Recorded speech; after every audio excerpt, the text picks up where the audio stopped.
What up? What up? What up? This Ibn Webb, Quran Sam here. Official Thanksgiving going down here. Essex County All Day Edition here. Wow. Just pause it because I've heard this gentleman's name, before my time. A few people done spoke about him, even behind the scenes, talked about trying to get him on and having him on and spoke to him. Mr. Anderson was gracious enough to just be like, not a problem. I'll jump on. Cliff Anderson, those that know. That's Catholic, Newark native. Looking forward to just hearing a little bit about his journey, his walk, and we just gonna go from there. Hold tight. Okay. Yeah, yes. How are you, sir? I'm Ibn. Nice to meet you. Put a face with a name, everything. Yes, sir. Yes, sir. Pleasure, man. Thank you, man, for all you do, man.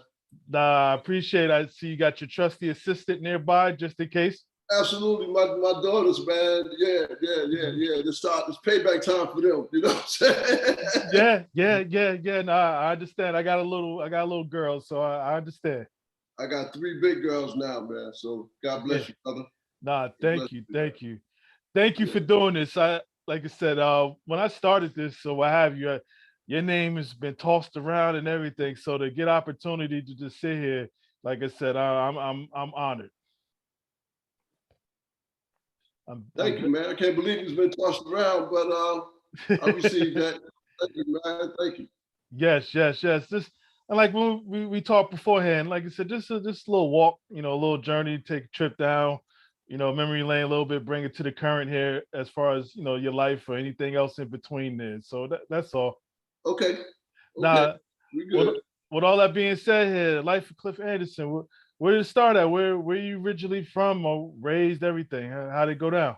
Well, definitely I'm a homegrown Newarker from born at Presbyterian Hospital, where the Essex County facility is now, the school is now, where it's the former congressman's school that's named after him up there, the new school.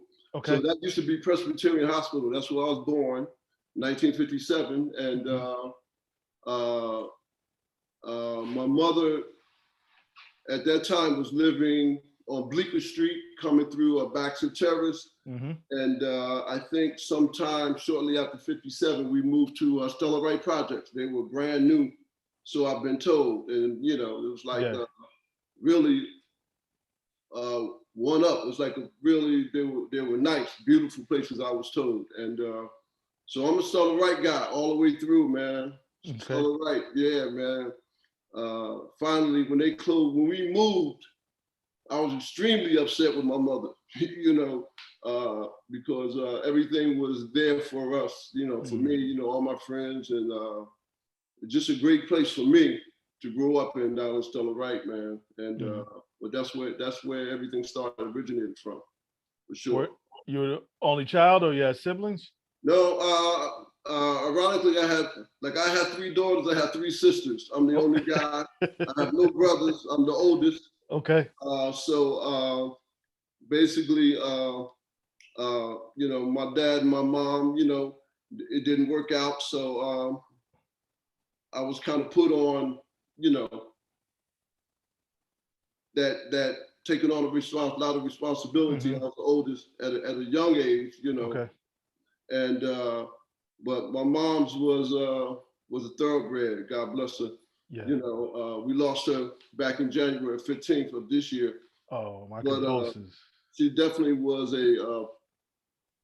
was something to behold, And I remember, being on welfare, and my mother pulling herself up by her bootstraps and going on to go to school and get a job down in what is called Kearney now. I remember it vividly.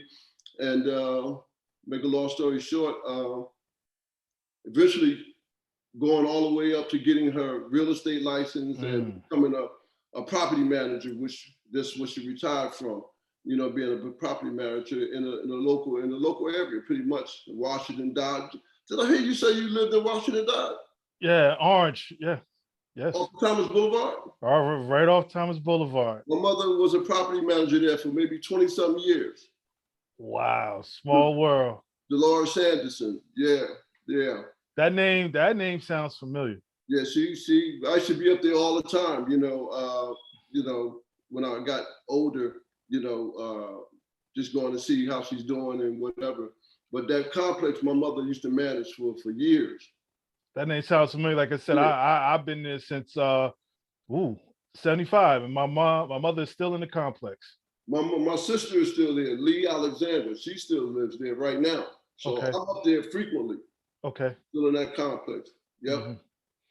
Wow, interesting. Hey, you mentioned just talking as far as assuming responsibility as the big brother, so to speak, quote unquote, man in the house. How did you do that and still just try to find you at the same time in regards to activities and everything else? Because it sounded like you was juggling at a young age too, responsibilities. Yeah, because I was the oldest, like when I left elementary school and went to junior high school, Hmm. junior high, you got out maybe a half hour, 45 minutes earlier than elementary school. And so the mainstay for me was at that time Stella Wright Boys Club, so Hmm. I would want to get home, change, and get to the boys club. Yeah. However, because I was the oldest, I could not leave the house until my sisters got home Hmm. and till that babysitter, which could have been a next door neighbor because we were very close knit, as a community then.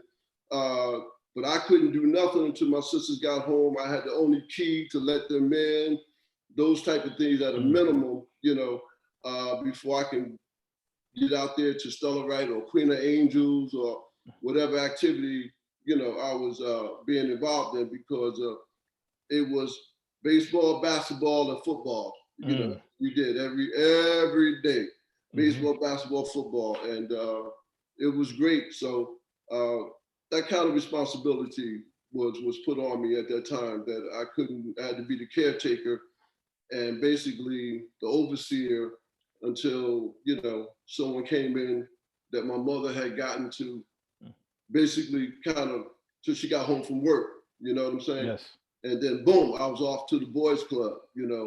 And that was every day pretty much to 8 or 9 o'clock. And then homework. Or it gave me the opportunity to do my homework first. Of course, of course. Wasn't too much chores, because I had sisters and I would have to do the garbage thing, but we had a garbage chute, so you just stuck it down. Oh yeah, no, I know all about those. Yes, yes. So I really had to take it out in garbage cans, but so that basically was it during that time, Hmm. And it's interesting. I mean, you talk about the projects and the outsiders looking in, just don't know how much a community that is. I just recall, I had my cousins who grew up right on West Kenny Street, growing up, and me going down there, I had the time of my life just hanging out and playing and everything. We don't know anything about, not having or being unfortunate until later on. It might click here and there, but for the most part, Absolutely. the fun part, yeah, just having a blast. So they lived in Hayes Homes? Oh, and I live right on West Kenny Street, right across Yeah. from West Kenny Middle. Yeah. So you had Hayes Homes, Stella Wright, and you had the Scudder Homes. Okay. And these are all 12-story apartment buildings within a quarter-mile vicinity and radius of each other. Mm-hmm. And, so I know exactly what you're talking about. Yeah, and then and you mentioned the Boys and Girls Club here. What sport you gravitated to first? I know ultimately you wound up playing basketball, but was that your first? Yeah, ultimately I gravitated to basketball, and that was after my freshman year in high school. But in my elementary years, I played all three sports. Okay. Starting with softball, and then eventually going up to which basically baseball was my best sport. Ironically, I was the catcher. He's okay. Yeah. Fast pitch catcher, man. Mm-hmm. And that was a beautiful thing because no one wanted to catch fast hard ball. Oh no, so no. I always played, for some reason didn't have any fear of the hard ball, and even older guys used to sort me out because I could catch. Mm-hmm. but we played football, baseball, basketball. And because I wasn't a big kid, I was a tall kid for my age, but I was skinny. Mm-hmm. But everything was older than me. So guys I would gravitate to guys 2 or 3 years older than me. And that gave me the ability to home in on my skill level and my crafts or whatever. And the competition level was always better, Yes. you know. So the kids my age or whatever, I was kind of dominating them, you know, a little bit, you know. And but that was basically it. I played all three sports. Interesting. When did you organize? You start playing as a kid before high school, organized sports? Oh yeah, definitely. Even at the boys club level, basketball definitely, and baseball. Okay. Summertime was all baseball organized, and during the winter it was the boys club had its own unique league. Like there was West Side Boys Club. They had a basketball team. It was Southwood Boys Club, who was the elite basketball team. I can remember them vividly. Mm-hmm. They had the uniforms, man. They used to come out there with Globetrotter music. Mm-hmm. And I can remember this young man named, rest in peace, David Evelyn. Mm-hmm. He used to be the front runner. They used to come out of the locker room with the Globetrotter music with cheerleaders and fresh uniforms. Oh, they wasn't playing. Yeah, they wasn't playing. No, man, they not only have a good team, but they had the best everything. Southwood Boys Club on Hawthorne Avenue, and so I was organized way back then. And even some of the high school players in East Orange had a youth team with Mike Booker, okay, Cleveland Eugene, even at that young age that we were playing against, because my mentor, Deli Mako, was from East Orange. Okay. And so we used to play them quite frequently, all the time. And so definitely before high school. I was young buck, 13, 12. And then we had our own interleague softball in the boys club. And I played on a team called the Red Sox with, I don't know if you know, his name was John Snow. I don't know what John Snow is, but I played on his team. Mm-hmm. And I played catcher, you know, but these guys were older than me, you know, so I was privileged to play with them guys. And again, hold on my skills, play at a high level. You know, back then those guys were 2 or 3 years older than me. And the basketball thing, so basketball and baseball were the first two organized. Okay. So even though I played football all the time, it was never on the organized level. I did play 1 year in high school where we were undefeated. And that was really a learning year, my first year at Essex with that, because I became ineligible. And it taught me a lesson. Interesting you mentioned Essex. I mean, being in Newark, what have you, you supposed to be going to one of the Newark public schools. You supposed to play in the city league. What happened? Man, we was all set. I was supposed to go to Central along with the point guard that ended up at Essex Catholic. He was supposed to go to Central. Earl Williams, which was I was the best man at his wedding, he was supposed to go to Essex Catholic also. He went to Central. And in fact, if I went to Central, we would have had a powerhouse. Yeah. Kind of the powerhouse we had at Essex, we would have had at Central. And I remember there was, they called them the brothers of Essex Catholic. It was one Black teacher that came into West Kenny Junior High School to recruit in the 8th grade.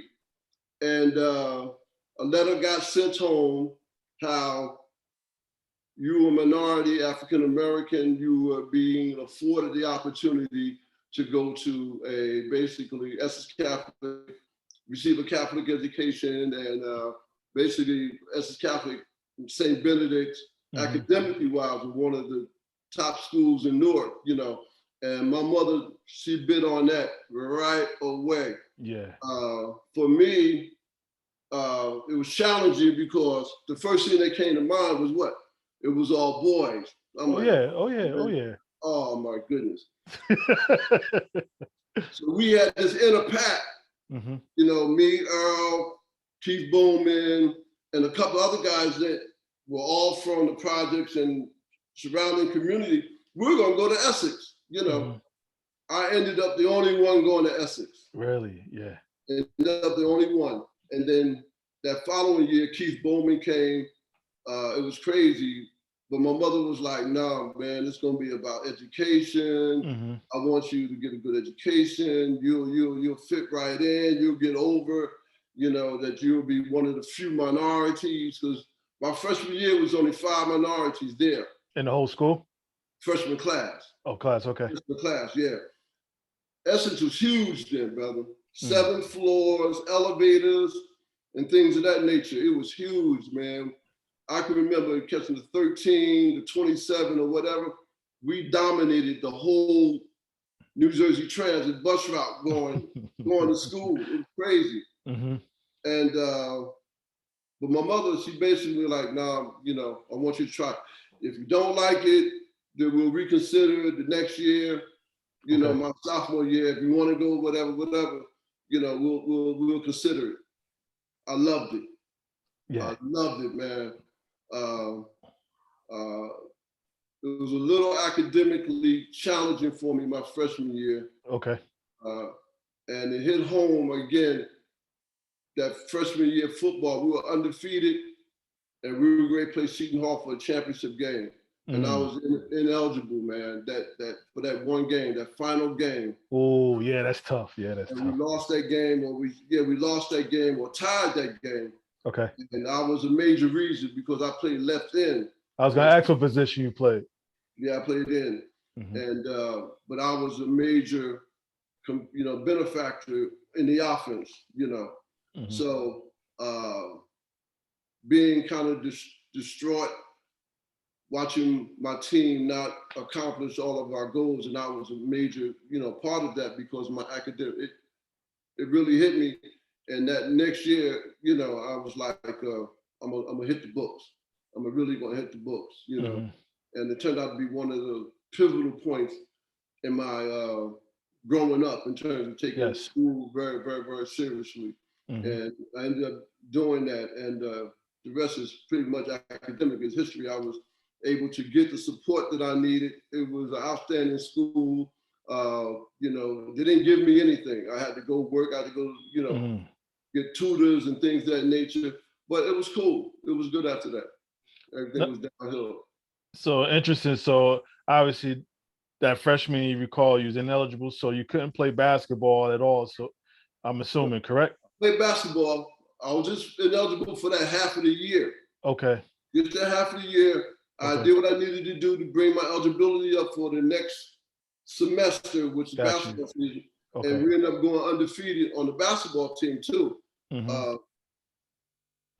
They, you know, at Catholic school we had these quirky rules. You couldn't play varsity at the freshman level.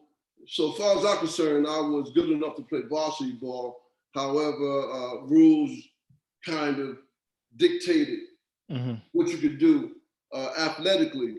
And so we had a great year. My freshman year, like I said, we were undefeated my freshman year in basketball. And I was looking forward to playing varsity my sophomore year, which happened. And that was a great thing. Now, did you make them pay that sophomore year for not letting you play varsity freshman year? Did I make who pay? Whoever, your opponents, everybody. Well, again, so I was a sophomore, so that was pretty much one of the first times, I guess, athletically, a sophomore had played varsity. I had a great year. I think I had 300 and some points that year and many rebounds. And again, we were still playing, like we played Central. We played a lot of city teams, Arch High, Weekway. And so we were like 8-22. Okay. But again, during that year also, my freshman year, St. Benedict's had closed down for whatever reason. I don't know if it was financial or whatever. So we ended up getting my freshman year all of the athletes from St. Benedict's. Okay. So I recall by the time my sophomore year got here, we had gotten a gentleman named Dave Brown. I don't know if you know the Browns. He eventually went to Iona, played with Jeff Rulin. Okay. He came over from Benedict's. They had a 6'10", 6'9" guy named Ryan Cowens. He came over, he eventually went to Villanova. Yeah. He came over from St. Benedict's. We had Keith Bowman, who was my cut buddy, my best friend. He was our point guard. He came in from West Kenny. So my sophomore year, when I played, we had a JV team that was pretty much could be our varsity team. Okay. At my sophomore year. And of course, we had a great JV team, and what it was looking forward to, that my junior year, we were going to take off, potentially, we were going to take off and really set some records and maybe lead Essex to our first state championship and all that kind of things. So St. Benedict's closed down, and we got all of these athletes, man. Yeah. All of these basketball athletes. And so the sophomore year was the beginning point. They were JV guys. They played JV, I played varsity. And we had a losing season, but you could see in the short future that we were gonna be something substantial and something definitely great, setting some records at Essex Catholic, definitely. Nah, so, interesting. Now as far as working on your game, I mean, what did you do back then? You know, now there's trainers, 3 or 4 trainers somebody have, they got all this other stuff, but what did you do yourself to work on the harness your game or what have you? Well, again, high school, so let's go back before high school. I had some great mentors, man. Okay. You know, Stella Wright. I had Deli Mickle, who was not only a mentor, but a definite father figure, because I didn't grow up with my dad. Was a father figure where he would be dealing with me on different levels in terms of my attitude and things of that nature. If I had an issue at the boys club, I came home, I brought it home, and my mother would make me come back and apologize to the team and apologize to Deli Mako. And that was a time where the youth games was beginning. I had another mentor, Artie Johnson, which was a tough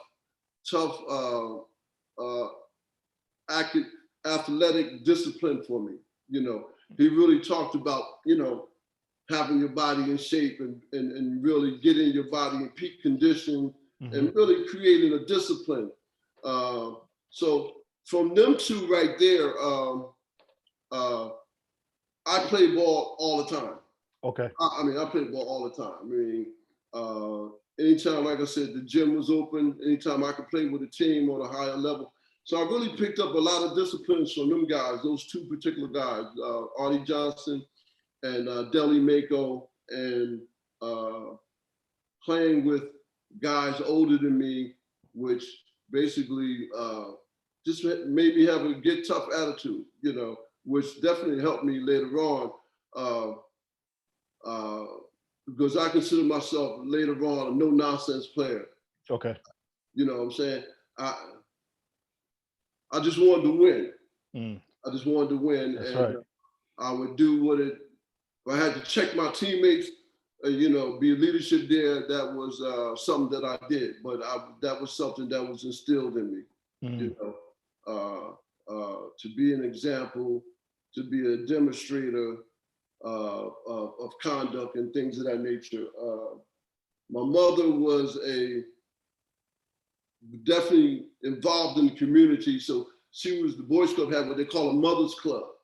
And so I was, you know, just more involved in just basketball. I would go to the cotillion. You know, there was a family-oriented tradition at the Boys Club that my mother was involved in, and that put me involved, you know. So in fact, when the new Central Ward Boys Club was built to replace Stella Wright, as a kid, I was part of the groundbreaking ceremony because my mother was a part of it. Okay. You know, so it was good. It was all good back then. You know, my mother was definitely a part of the community, and there was this mothers club. They're traditionally maybe 20 or 25 mothers from the community.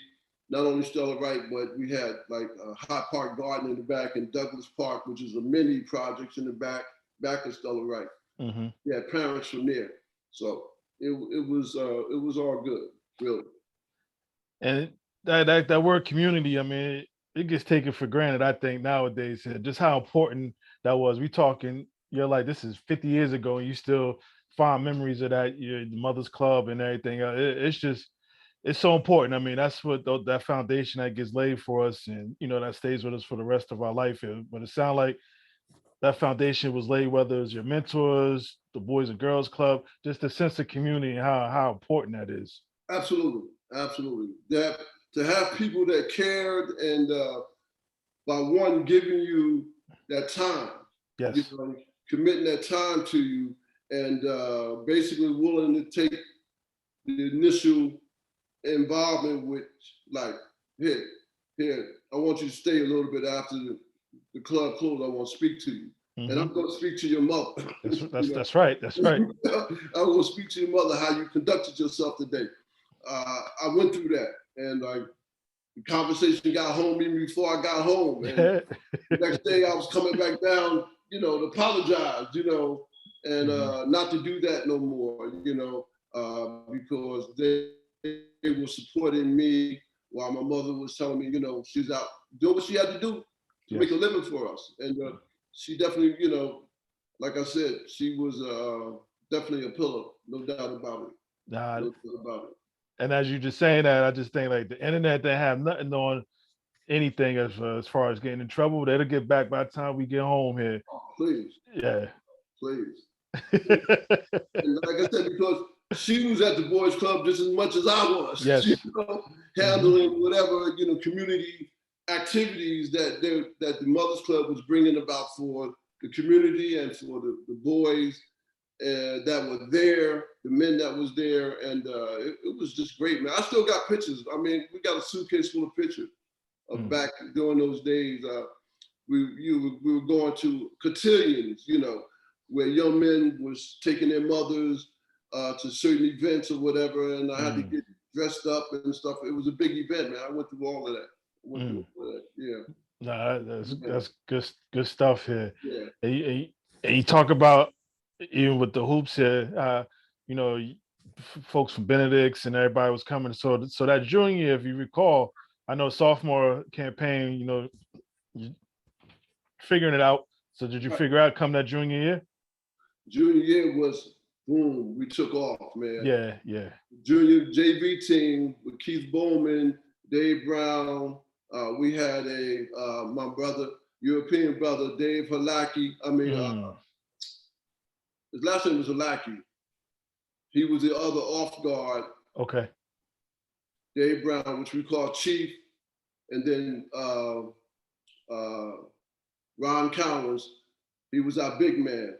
So our goal was set on winning the first state championship for Essex Catholic. That was our goal. We were 22-8 that year. And my junior year actually was my best year. I had close to 600 points my junior year. But we gelled as a team. We played some great ball, and our foes in Parochial A, a lot of people, Parochial A has some great talent. Right, the big Catholic schools, right? Yeah, man. So we had to get through Seton Hall, who had a guy named Kevin McDonald. I heard that name. Yeah, this was our nemesis, man. And I remember my freshman and sophomore year, they spanked us, especially my sophomore year because I was playing varsity. He was about 6'8". They spanked that. They had a big team. And then my junior year, they was on our hit list. Boom, we're going to get them. Even though we beat Hudson Catholic every year going down the parochial H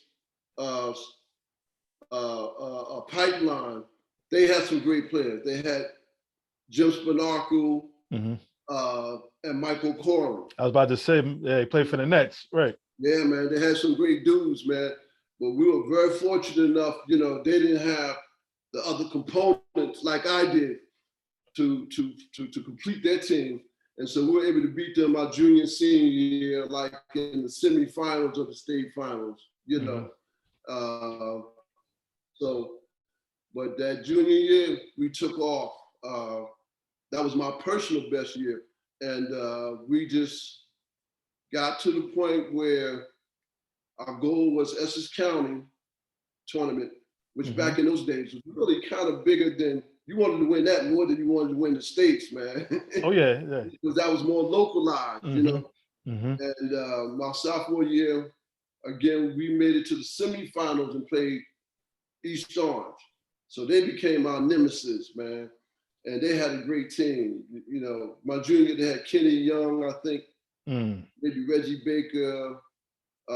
And we lost to them by 1 point, 51-50, up at Seton Hall. I think it was. That was my junior year. Okay. That was my junior year. And then we eventually went on to win the state championship, you know. But Paroka A had some dudes.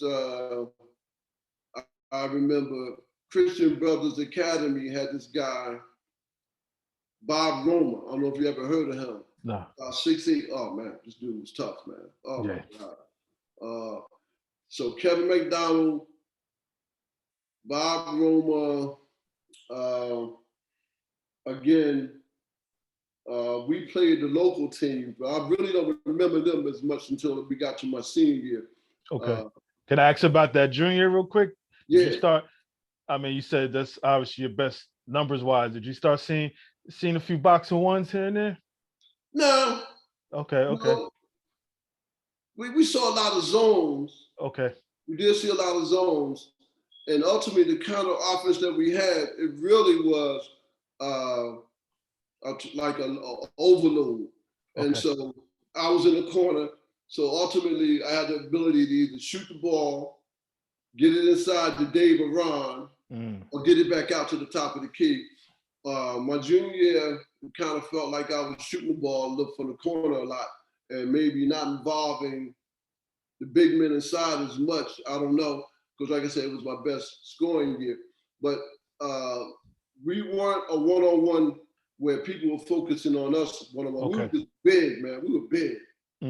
We were just big. I'm telling you. We had maybe sound like it, yeah. My junior year, we was probably one of the biggest teams in the state, if I probably can recall. Maybe the only big man that was bigger than Ron was Edgar Jones, which turned out to be, again, a great talent, which my senior year, we played a lot together on the all-star teams. And Bill Willoughby, who was from Inglewood. First high school player in the NBA, Yeah, he was destroying people, man. You know, and but we had the biggest team other than that, going through like forwards and guards. Keith was 6'2", Halaki was 6'2", so we had 2 6'2" guards. And I was 6'4", 6'4" and a half. Dave was 6'4" and a half, 6'5", and Ron was 6'9", 6'10", you know. So my junior year, we saw that potentially already that our senior year could be great. Yes. It could be potentially great. And, my junior year, we went on with the state championship. I was all Newark. In fact, maybe out of our 5 players between first, second, and third team, our whole starting 5 made some sort of all Newark team. Okay. I was all county, first team all county with Greg Tynes and a gentleman named Adam Solomon, maybe somebody else from East Orange, maybe Reggie Baker or Kevin Young. I forget their names back then, you know. But ultimately, we ended up losing to East Orange in the semifinals, 51-50. And that was heartbreaker. That's a heartbreaker. And so they were on our hit list for the following year, which is my senior year. And again, that was great because great dramatic theme-wise. East Orange and us was neck and neck all the way down.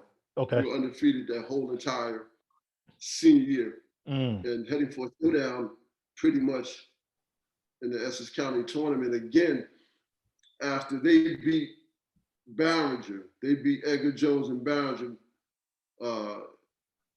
Edgar Jones almost single-handedly beat them, and which would have been dramatic too, because we would end up playing against Edgar Jones. Playing up, yes. Yeah.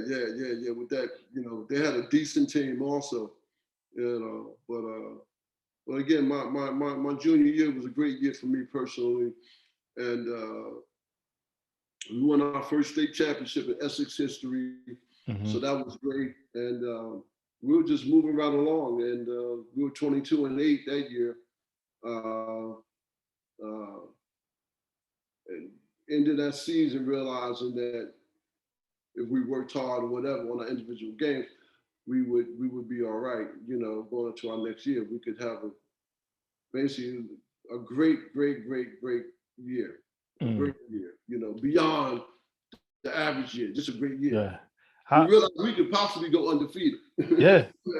And what you sound like you guys did, y'all was on the collision course with East Orange. So y'all meet up in the county finals? Oh my God, it was crazy, man. That was county finals, Seton Hall University.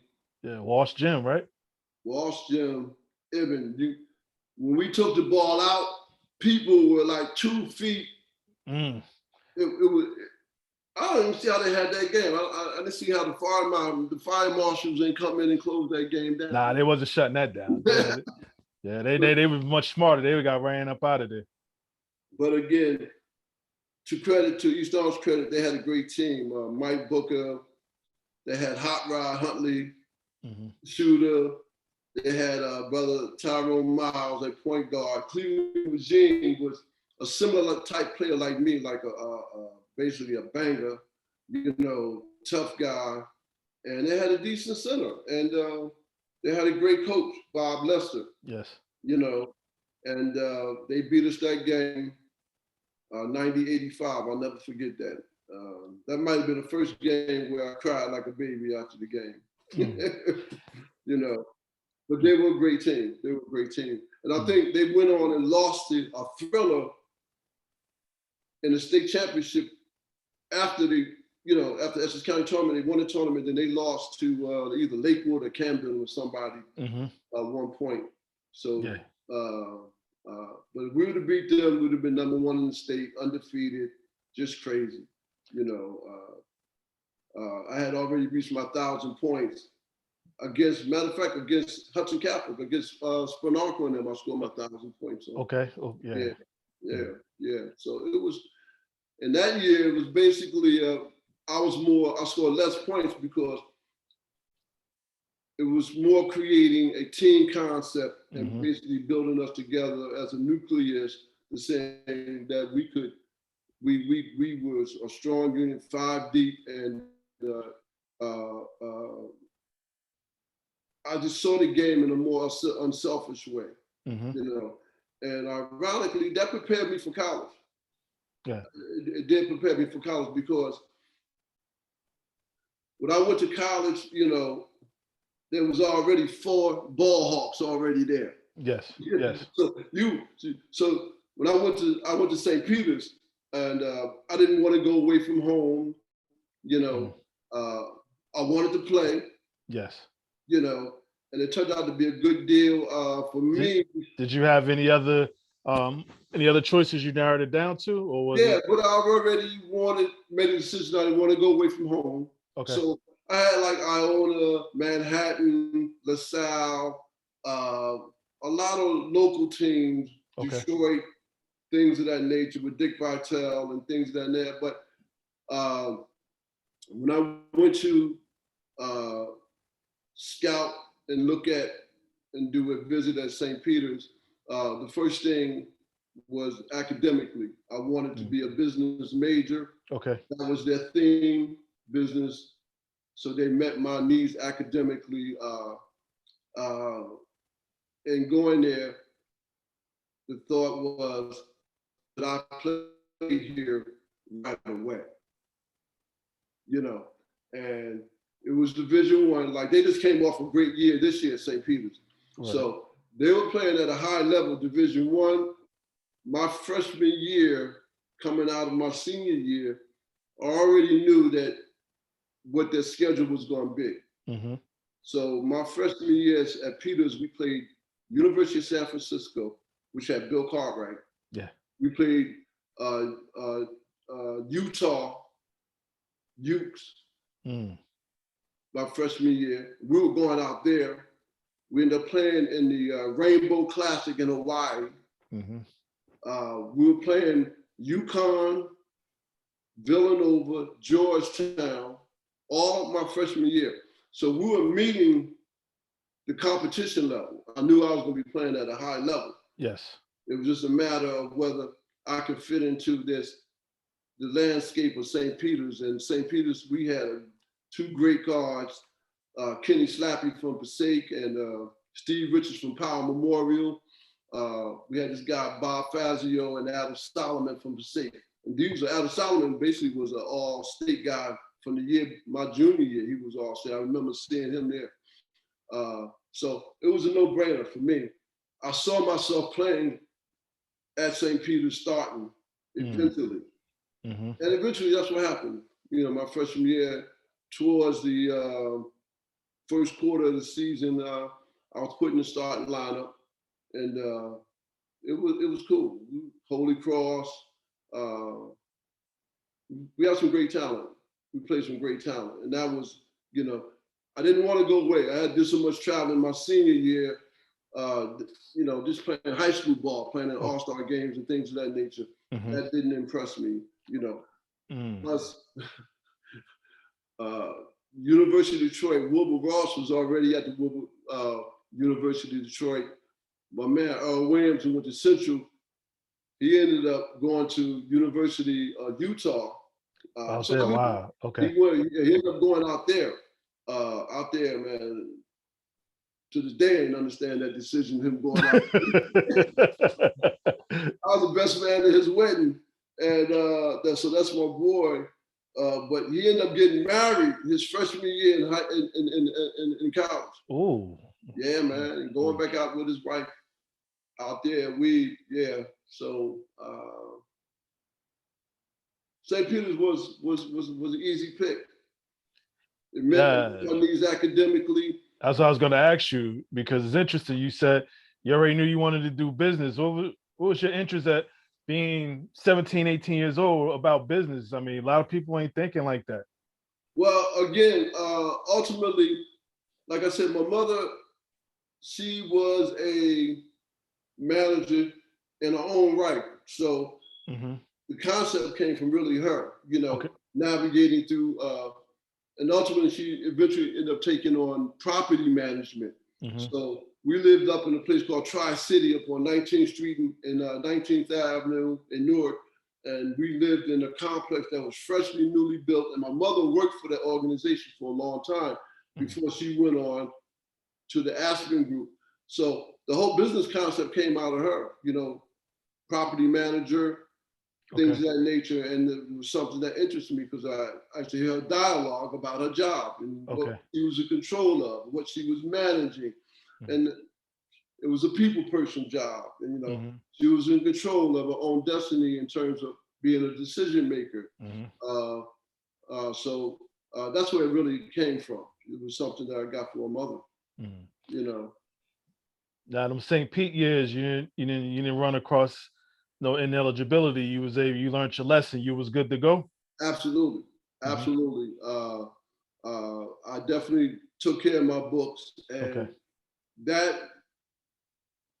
those courses, of course, like let's say I had a challenge English lit wise. I remember that vividly.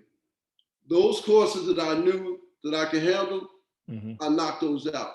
And I got a 3.0 or a 4.0 if I could. I remember getting A's, and that basically created your CUME at a high level. So you had a high CUME, you was okay. You know what I'm saying? So those courses that you basically didn't do well with, you got a C or maybe a D, that didn't affect your CUME, overall CUME. So I definitely did my books. No doubt. I have no challenges academic wise.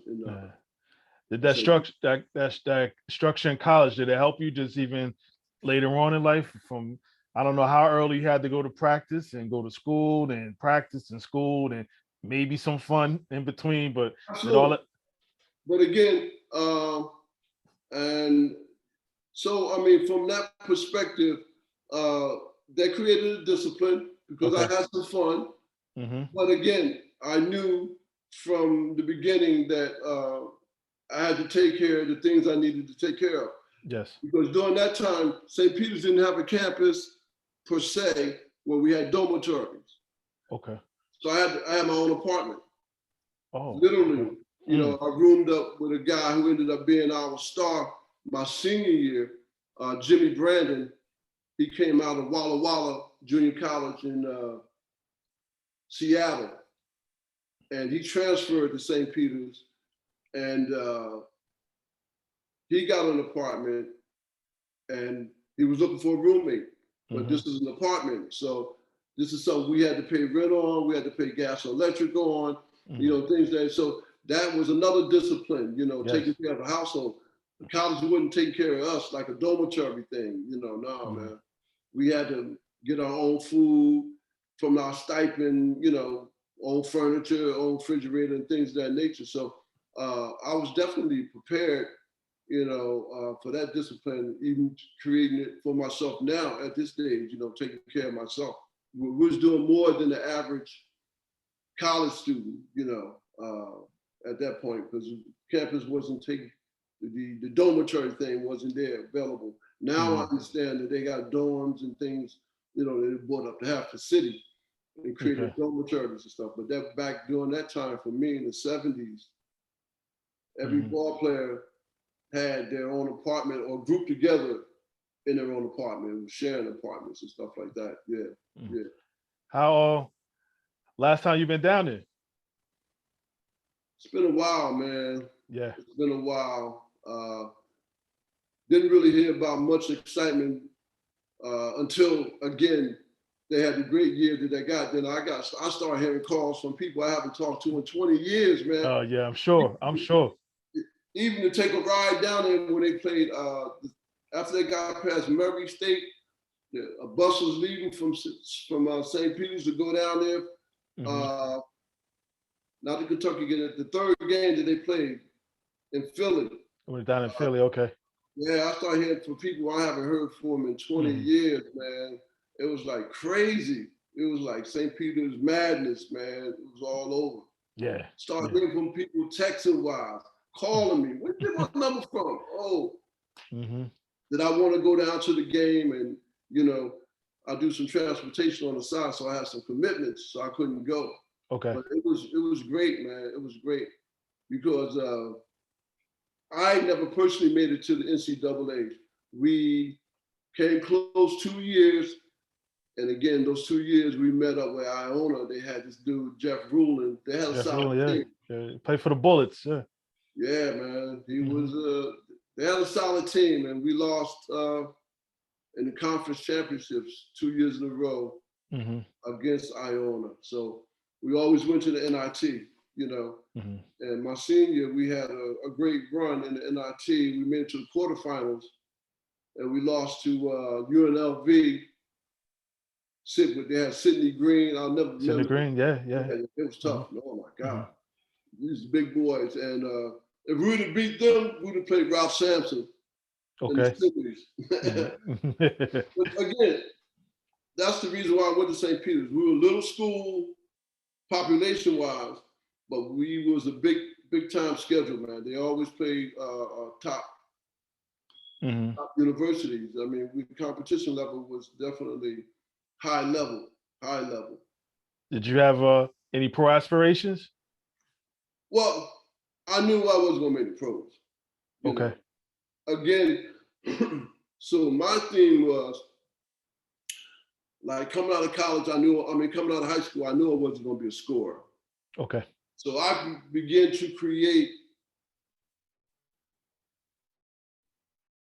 a mindset They became very team oriented. What did my team need? I would always play the big man of the other teammate. So I worked like hell on my defense. Okay. On my defense, and I remember my senior year, I led the team in steals. I led the team in offensive foul. I learned how. I became a master of taking an offensive foul. If you want to be loved by your guards, they take that charge, huh? That's right. Learn how to take that charge, because that's what it was coming. They was breaking down the offense, and you learn how to get to that middle and take a charge, and that's what I did.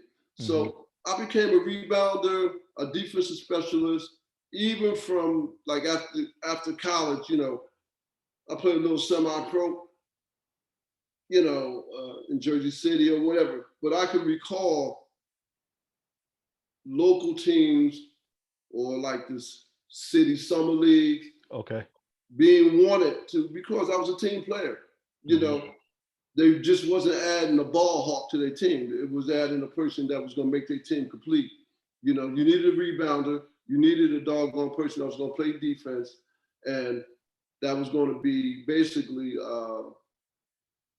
play tough guys, you know. And I could, you know, recall, you know, like the summer leagues became, after with the semi-pro, the summer leagues was some of the best years of just playing ball in Newark, man. Where, like Green Acres, or you played somewhere? Green Acres, the whole the whole was really one of the great spots. Oh, that's an event. That's an event. Oh my goodness. The team that was Lou Grimsley was part of a team called the Boys. They were the team, and we were underneath them, because I grew up watching at Montgomery Street. They had the gym open there under oh man, what's my man name? He's from Montclair, but he's the teacher at Montgomery Elementary School. Okay. Oh God. We used to go there, and so I was maybe 13, maybe Lou was 15, but he was super Lou. And we had his home had Grover, Woolard. They used to in the league down at Montgomery, used to be the showdown there, man. So it was like sitting up in the bleachers watching these guys, man. New York City elite, man, like Lou and them, Wilbur Ross, for Weequay.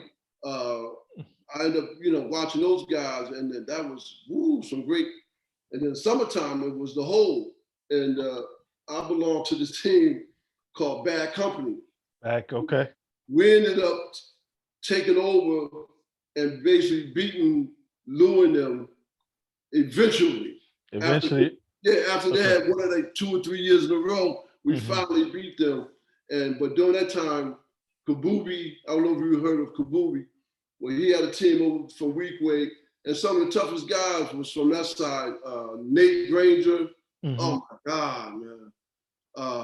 Ray Clark.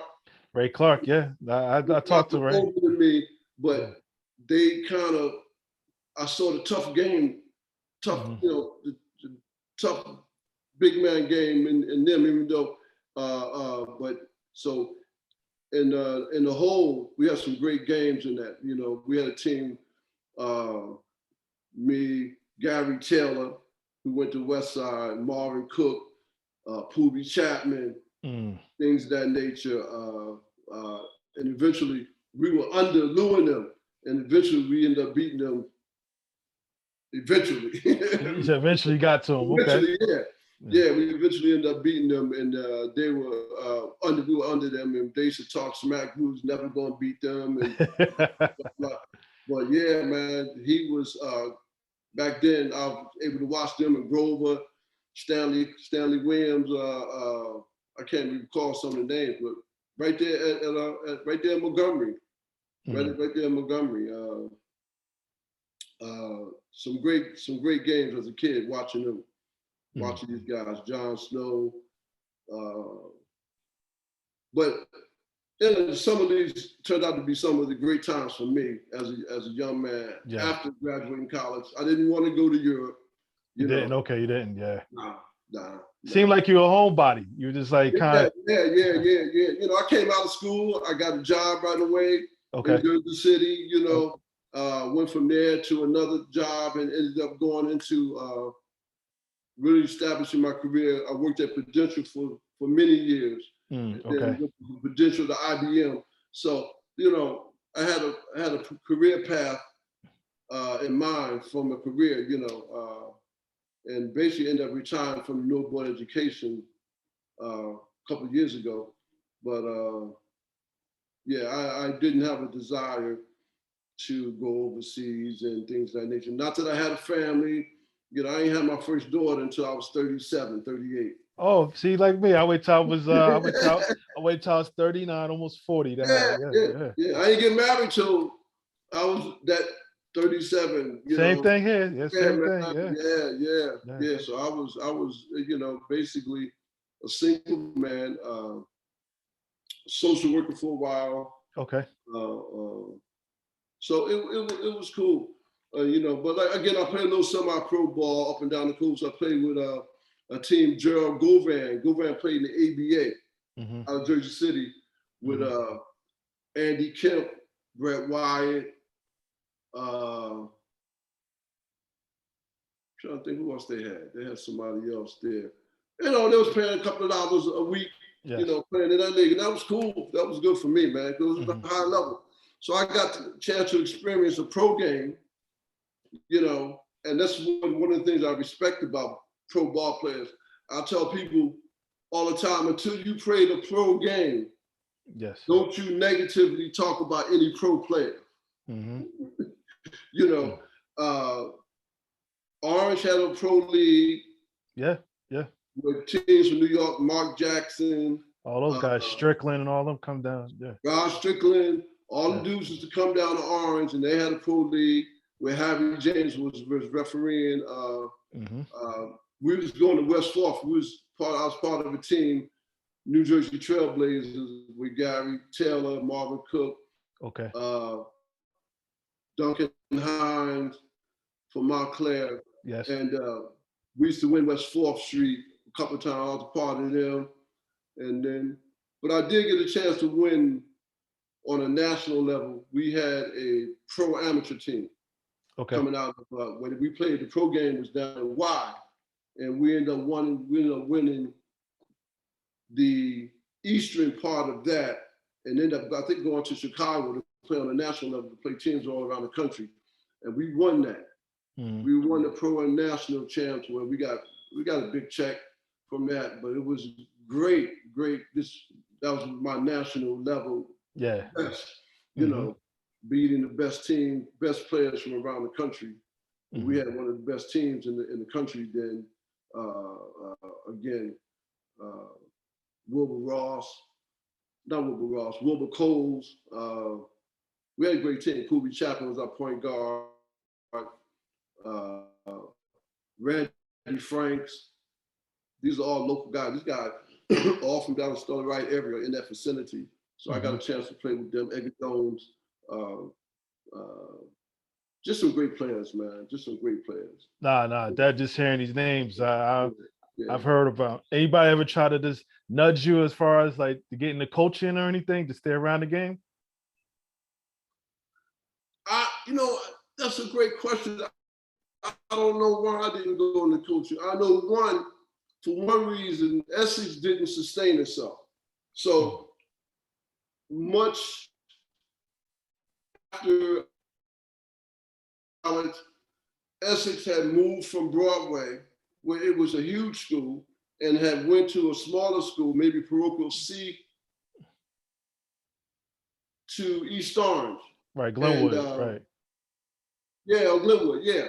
And I thought about it for a minute, you know, because I really understood the science of the game. I really understood it. That's why I asked as you're talking. Yeah, I really understood the science of the game. I knew the disciplines it took to win. I was a communicator. I was a rah-rah guy. I was had basically all my jobs. I worked in welfare and things of that nature. So I was a family guy. I was able to speak to families and things of that nature. But it just never materialized. It just never materialized. And then I just kind of lost the desire for coaching. Okay. As it appeared to me that students became more difficult to coach. Okay. All three of my daughters played ball for West Essex. So they went to school up in Caldwell in that vicinity. And they all played basketball, but I didn't see the heart that I saw in myself. There's something. And that's how I saw a lot of the young people sometimes. It's just something to do. They didn't really, if they won, they won, Yeah. And that would have been hard for me to deal with. Nah, I understand. It just I sound like definitely the competitor in you, but people ain't forget you in regards to these Hall of Fames, whether it's Essex Catholic, whether it's the Newark Hall of Fame. I mean, your acknowledgement, I mean, you've done wonders as far as just for yourself and folks that watched you play and seen you play here, and obviously the accolades speak for themselves here. So that's why like I said, that's why I brought up the coaching piece. Yeah, so those things like that, the Hall of Fame, that was like, It was so many great dudes, man. I was just honored, man, when they mentioned Newark Hall of Fame. That was just something that was like, just blew my mind, Then once I went into the site and saw all the recipients, man, I'm like, oh my God, man. Yeah. I can remember these guys, man. Leo Bunyan, he was another one of my mentors up in Cleveland. He was, oh my God, no nonsense, just take charge, He didn't want to hear about no softness. Right. Leo Bunyan didn't want to hear about no softness. And he created a mindset in me that basically, if I was guarding a 6'10" guy, I could guard him. I got that kind of tenacity from him, and playing with them, those old timers, as I call them. Man, those are the type of dudes, when you come through the middle, you ain't getting no free layup. No. You're not getting no free layup. They gonna put you in the butt, brother. And so yeah. So those accolades, like something which I think was the height of that, the Hall of Fame was definitely I was definitely I'm definitely proud of that. Sitting that year, I went in with someone I was close to, Wilbur Ross, 2009. Yeah, he was there. He was part of the team that went in there. The guy from Shabazz, Alabaka. So it was some heavyweights, man, that played on pro levels, that I went in, and it was just great. Just great, man. Nah, it sounds like it here. No, I said it sounds like it. I was gonna. Yeah, can you hear me? You can hear me? Yeah, you're breaking up a little bit. But yeah. Okay, am I good now? Yeah, you're good. Oh, okay. Now I was gonna ask, as far as with sports here, what is it giving you that stuck with you throughout your life here? What is sports giving you? Well, again, it's created a discipline in me. Okay. On a mindset that basically, if you work hard, if you are basically committed, and you can add that mindset of commitment to any level of life, I don't care what path it is. If you create that mindset and find out the disciplines that are needed to master that particular field, athletics is what established that in me. You know what I'm saying? So like now you see my daughter hooking me up technology-wise, and they're basically reinforcing with me Daddy, you could do this, you could do this, you could do this. If you just, they're telling me what I was telling myself back then in terms of sports, Yes. you know. And so sports definitely created a safe haven, a soft pillow for me to land on. It definitely was a deterrent because I could have went left instead of right, you know, in terms of being in the streets and things of that nature. And I wasn't saying that I was a real nice boy, but I was able to sit back and say, nah, Cliff, you ain't that you ain't making that choice. So I realized a long time ago that destiny is not left up to chance, but it's a matter of choice. And so I realized that ultimately, you know, because I did establish a spiritual path, I became a chaplain for many years, speaking to men in incarceration, things of that nature, basically understanding that there was definitely a higher power, that I was created from that higher power, and that I had a power within me. When I was around 30, 31, I began to establish that, and that basically served me well also, that I could basically put this stuff at the creator's seat, man, and that basically there was a power within me given by the creator that was greater than me, that would work on my behalf if I would put to practice the principles of spirituality into practice, man. So definitely sports was one of those disciplines, man. No, absolutely. I second everything you just said here. I appreciate this time here. Mr. Stanley, y'all a few more minutes for me? Yeah, man. Yeah. Cool. Put you on the spot here. I know you've seen a few of these, so just put you on the spot as far as just some random questions, not so random questions here, but have a little bit of fun here. All right.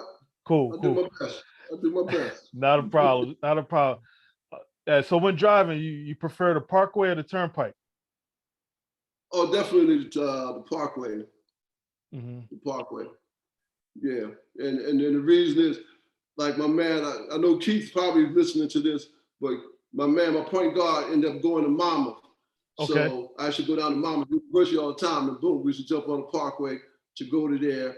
I was close to a guy named Sam Johnson. He lived in Neptune, so definitely the Parkway. Broad Street or Market Street? Oh, definitely Broad Street. You had to figure which one out. I've done that myself too, yes. Broad Street was going to Broadway. And then so we took up Broad Street to Broadway going to Essex County. There you go. And that's right. So definitely Broad Street. All right. Being from Newark, you probably seen a few of these. Block party or going to the club? I'm gonna say block party because I didn't do clubs, man. Ironically, I'm a jazz man. Okay. So I guess I look older than my age, but I should go into Sparky J's. Sparky J's. Okay. Mr. West, the Savoy. There's like a Cadillac club or something too, wasn't it? Cadillac. But Midas Gold, that was a Broad Street Club in City Hall. Okay. This is hard jazz, John Coltrane type jazz, man. I was into that when I was a teenager. You know, because I had a godfather who brought me up, and we used to clean bars, and I was a youth, man. We used to clean bars, we used to clean movies. There used to be a movie house on Chancellor Avenue. Well, anyway, all he listened to was jazz. All he listened to was jazz. So I ain't had no choice, but that became my first love in music, man. In fact, I became an album collector, and that was it, the heavyweights, man. I used to go see jazz when I was 18, 19, 17. I never did clubs, never. Oh, you ain't missing too much. I know New Experience, Zanzibar, I don't know nothing about that. Best playground growing up to play at? Best playground? Playground, that was definitely Struggle Right in the Hole. No doubt. That Yeah. was even though that eventually became Green Acres and Green Acres on Lyons Avenue, but no doubt, man, the whole man, it was prolific, man. Mm. I mean, up in the trees, jokers up in the trees and Yeah. stuff like that, man. Yeah. It was crazy. Now, did you have a go-to move? Ironically, I had a hook shot, man, because growing up, like I said, I had a big man's game, definitely on the defensive end, but my shot, because my best player was Kareem Abdul-Jabbar. So ironically, Okay. in my youth, I had a hook shot. Yeah. Okay. That was my favorite shot, a hook shot. Mm. And I used to practice that hook shot. Even in my bedroom, man, I had a hanger put up in the doorpost, and Oh yeah. I should do a countdown 3, 2, 1, man, and Kareem hook shot, brother. When I was a kid, man, yeah, no doubt, hook shot. St. Pete's, Essex Catholic.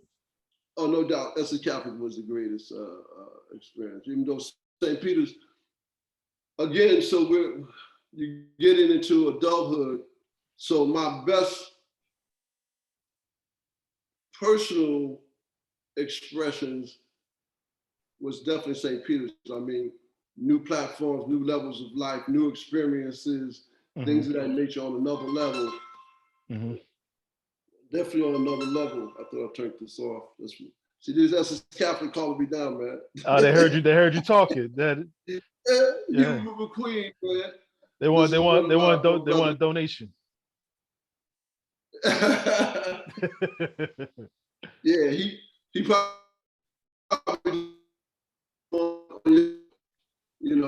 I don't know, asking for the link. I don't know. What was the question again? I'm sorry. No. You answered it. You actually answered it. What was the question you asked me? Oh no, you answered that one. I had another one. Best game you ever played in your life on any level? Yeah. Senior state game, I had 36 points and 22 rebounds. Definitely. Against who? Who was that against? Game down in Brookdale. I'm not sure who it was against. It was definitely a parochial age school. Okay. But it was at Brookdale College. And I had 36 and 22. Yeah. Yeah. Best team you ever been on?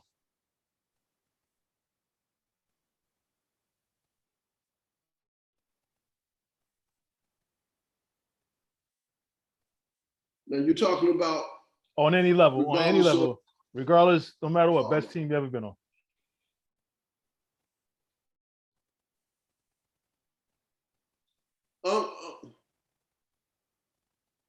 I'm going to say my freshman year in college, man. And again, we had a point guard, Steve Richardson from Powell Memorial. Ken Slappy from Passaic, he went to Passaic. Bob Fazio, I think he went to Elmwood High. Adam Solomon from Passaic. And college was a new experience. And again, we was playing Georgetown, UConn, Villanova, Utah, Rainbow Classic. We were playing St. John's. So I watched these guys. I'm like, oh my God, man, these dudes were great, man. Were great. Were great. That was a great team. So even though we were 19 and 11 my freshman year, we went to NIT. That was the greatest team I ever played on. Being on a team with these great ball players, man. Yeah. Even though I had different expressions, and like I said, some of my summer league games, like at Branchwood Park and things of that nature, I was on a team. Surprise, little young teams called Surprise. But we won Branchwood maybe 3 or 4 years in a row, And what's so ironic about that is they were a younger team from Stella Wright who eventually beat Bad Company. Oh, they eventually beat y'all? Like we lost to them.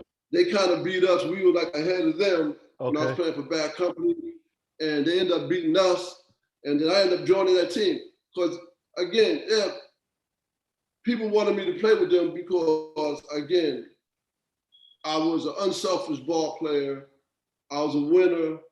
I made your team complete because I didn't want to score. I wanted to do dirty work. I enjoyed doing the dirty work. Like you might talk to these guys, they might say I'm known for a pick, you know, famous picks, you know, and that's something I used to practice.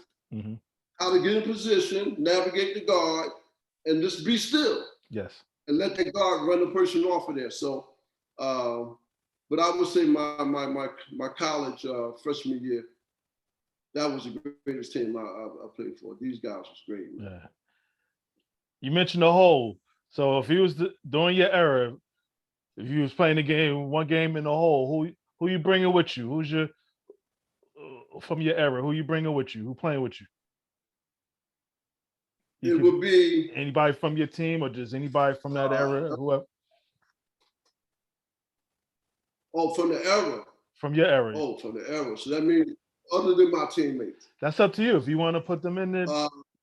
Yeah. So again, I've never really played with Lou Grimsley, but I would have loved to. Okay. He was always ahead of me, or the time I did, it was always against him. So it would be Lou. And then again, like Lou was a shooting and a point guard. He was a shooting and a point guard, but then it would be Poobie Chapman would be the point guard. Okay. Gary Taylor.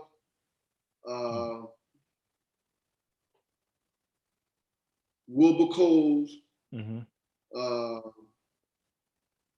later on, we had Nate Granger's brother, Jeff Granger. Jeff, okay. I don't know if you heard it. We called him Centerfold, and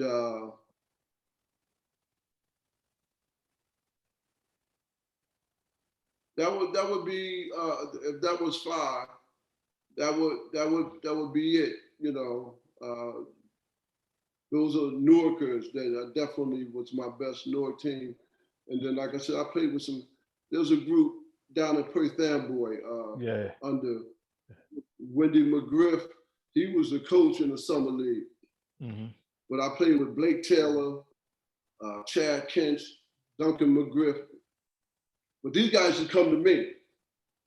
Come ask me to complete their team down in Perth Amboy. So I was going all over, man. Sound like it, yeah. And you know, I just lost my train of thought. You talk about just going all over. Yeah, just against West Fourth League. Like I said, New Jersey Trail Blazers. Just playing with those guys. Same kind of guys. Jeff Granger and them.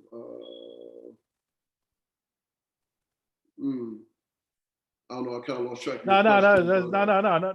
That's good. That's a solid. That's a solid crew there. Yeah. I was gonna. Who's best? Yeah. Who's best high school basketball player you've seen in your life?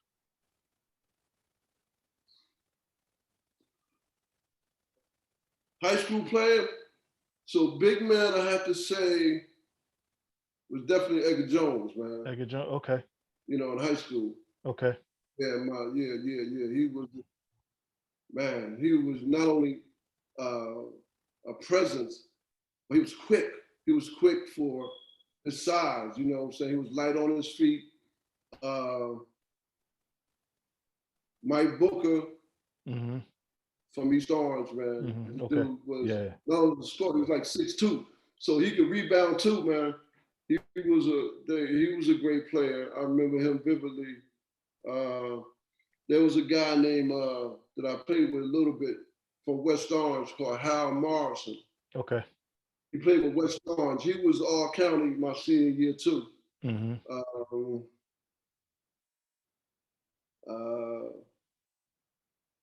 So again, Ray Clark when I was younger. Yeah. Guy named Lorenzo Daniels. He passed away. He went to Weekway. Okay. That was my man. And like the two toughest guys was Nate Granger and Ray Clark. They was the two toughest guys I ever played against, man. From a big man standpoint, where you get in the post, man, and you know on the foul line where somebody's shooting a foul shot and you got to box them out. It was like nobody would get next to these dudes, man, to box them out, man. I knew they was looking for me to step in there because nobody wanted to try to box out Nate Granger, man. You know. Yeah.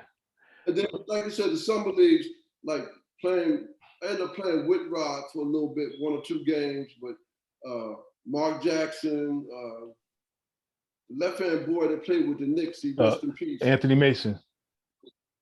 Oh man, I played against him, man. Oh my goodness, man. Yeah. Oh my God. Mm-hmm. Another piece. Yeah, man. Yeah, that was one of like on the Nate Granger level.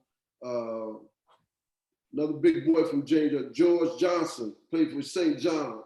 Okay. Another pro league, Orange High School. Kim Bannister. Kenny Bannister, yeah. Kim Bannister. Yeah, yeah. Man, I was faking the funk, brother. I was trying to hit this brother like I was scared to death. This dude was big, he was strong, man. And this thing was total intimidation. Intimidation. But if you ask around, man, I ain't never let them look me down. I ain't never let them dudes look me down. That's right. Man, for sure. You know, and then I started being adopted. Jokers start calling me Big Cliff. I don't know where they get that from. Big, yeah. Man. So, yeah, so I don't know what the question was. But no, you ain't. No, you definitely answered it. I was going to ask, speaking of Big Cliff here, what's the best part about being Cliff Anderson? Well, again, so I'm going to speak from the perspective of me being evolved. Okay. You know, definitely a humanitarian, definitely team orientated where it comes from being a spiritual person, working in a spiritual capacity, because I ended up, like I said, going into chaplaincy and where I would go into youth houses, youth prisons, and I would go into major prisons. I would go into Galway and speak to inmates and things of that nature in terms of basically learning the most important thing that I've learned in terms of my evolvement is being a listener.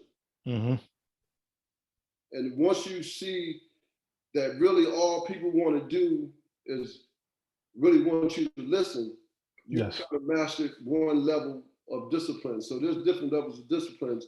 So, I mean, listening is one, and then from listening to faith, you know, so basically what you learn, if you can apply that faith discipline, you know, all things are possible. So with God, all things are possible. So that's basically where my mindset is. And one of the things that my greatest feeling is becoming a dad. When I became a dad, I became a father. Wow, you know, and I'm so proud of my daughters. They're all in. My last one is finishing up her.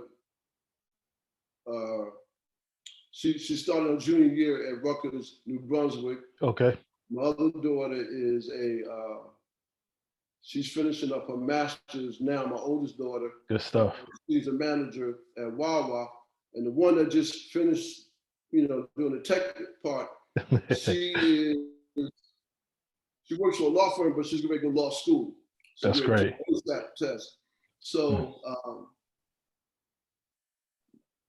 my greatest accomplishment, I think, is taken after my master God. You know, my God is being a great father. You know, and being a dad and a family man. You know, and being committed to that to erase any generational dynamics, any generational curses that was, you know, like my dad wasn't a dad that was present. So I wanted to erase that generational curse of that being in my family. So my children will always know that Dad is there. So That's right. that became a spiritual practice. Something I began to demonstrate that regardless of whatever me and their mother was going through, that I was going to be a dad. That's and right. Eventually, I'm a great friend to my children's mother, and we're cool. We talk all the time, and but that comes out of an involvement with the Creator. Mm-hmm. You know that you meet nobody but you. You know what I'm saying? Yes. So even if something happened, you gotta look at you. You know, you point your fingers at one person, you got 4 fingers pointing at yourself. That's so right. I was able to get to that point where, at the end of the day, if I could say, what did I do wrong, or what could I do better? Mm-hmm. You know, what could I do better as a man? You know, and if I needed to say I'm sorry, I could do that now. Mm. I could ask for forgiveness.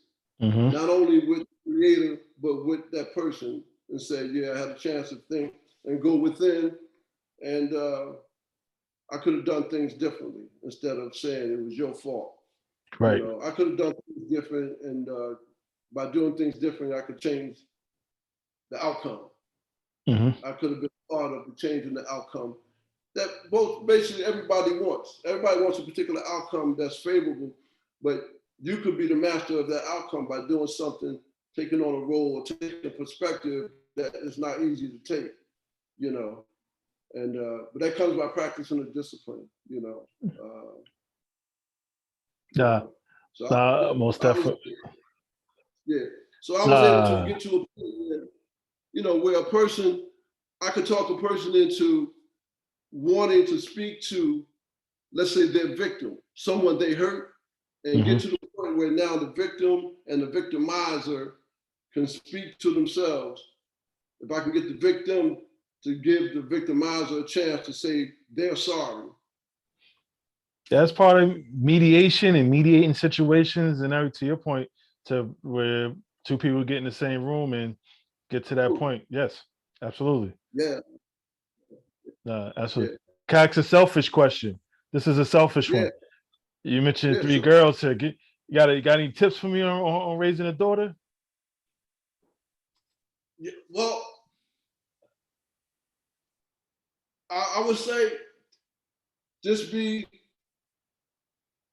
one, a great listener. Okay. 2,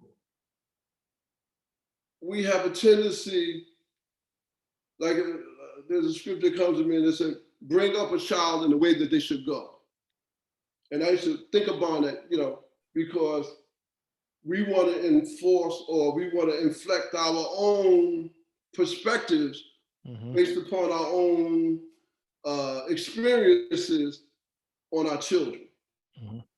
And now I've come to learn in the way that they should go is the way that either spirit or their interpretation of a particular way. Now, I'm not saying I would not give my perspective, but as long as it's not harmful, you know, I'm always in a supportive role in what they want to do, even if I don't agree with it.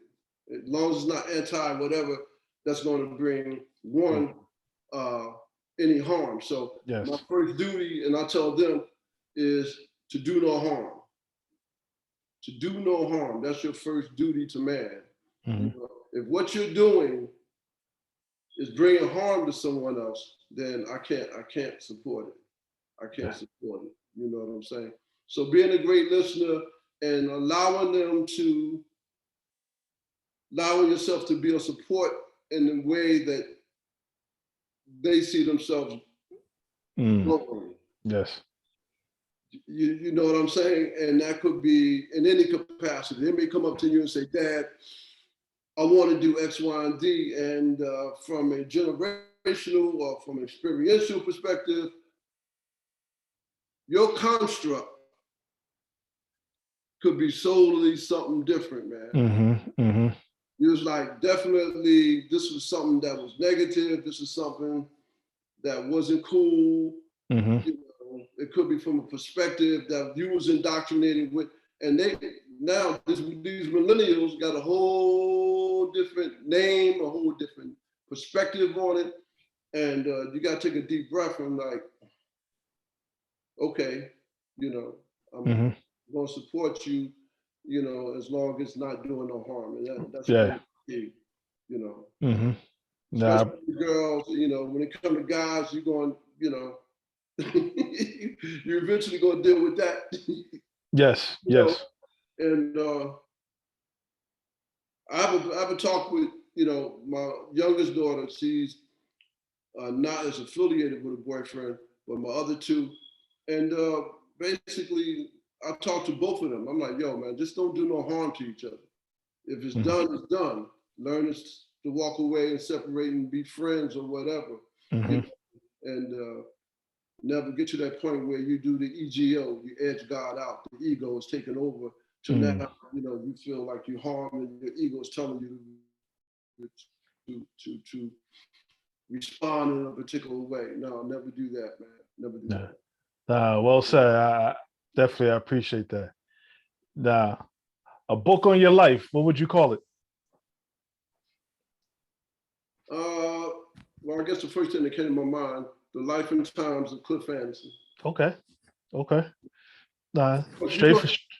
Because in reality, we all got skeletons that nobody's going to never know. So, maybe I might come out with a book and it'll be The Life and Times of Cliff Anderson, because that might be divulging of some secrets that, no one doesn't know. But everybody got it. Yeah, no, definitely. At this point in your life, what advice would you give that 17, 18-year-old Cliff Anderson, that senior in Essex Catholic, get ready for the world? What advice would you give him? Oh man, the first one would be, again, your destiny is not left up to chance. So your destiny is not left up to someone else's perspective, but it's a matter of choice. So learning that you always in control of your own destiny. You know what I'm saying? Everything is pretty much up to you. The decisions that you make, is your choice. Never make a decision based upon someone else's perspective of you, someone else's perspective on how you should do things. You know what I'm saying? Because you'll learn to regret those decisions in yourself, not blaming the other person, but so there's a leader that's on the inside of you, waiting to come out, just waiting to come out. When the student is ready, the teacher will appear. So that what you want to be, based upon what you don't know, when you're ready, that teacher, that coach, that mentor will show up out of nowhere in your life to bring you that which you don't know and bring you to a level of experiential that you will experience and be able to demonstrate for sure. Yeah. God will make sure that. I don't care what spiritual practice that you went to. And I've learned that for sure, that with God, all things are possible. Wherever God is, I am, and wherever I am, because God is there, all is well first. So regardless of wherever it look, everything is well because God is here. Because we learned that God is everywhere. So ain't no bad spots. Nah, most definitely here. My last one here. What would your mom say about you?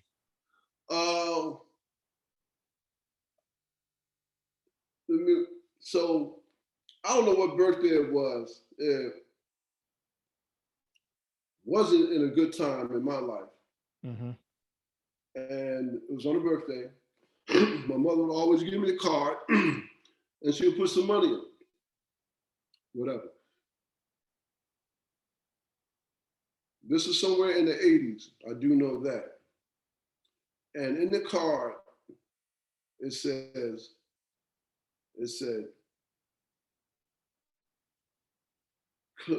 to my son Cliff, I love you, but I don't love what you are. Okay. And so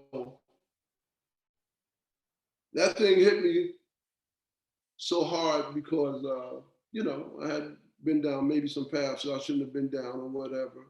Mm-hmm. And eventually led to me having an awakening where I wanted to change that perspective. So ultimately, like I said, my mother transitioned January 15th of this year. And so she lived next door. We got a one family house, three family house where my mother lived next door. I live here, my sister's downstairs. And so for the last 4 or 5 years, this is evolving over time.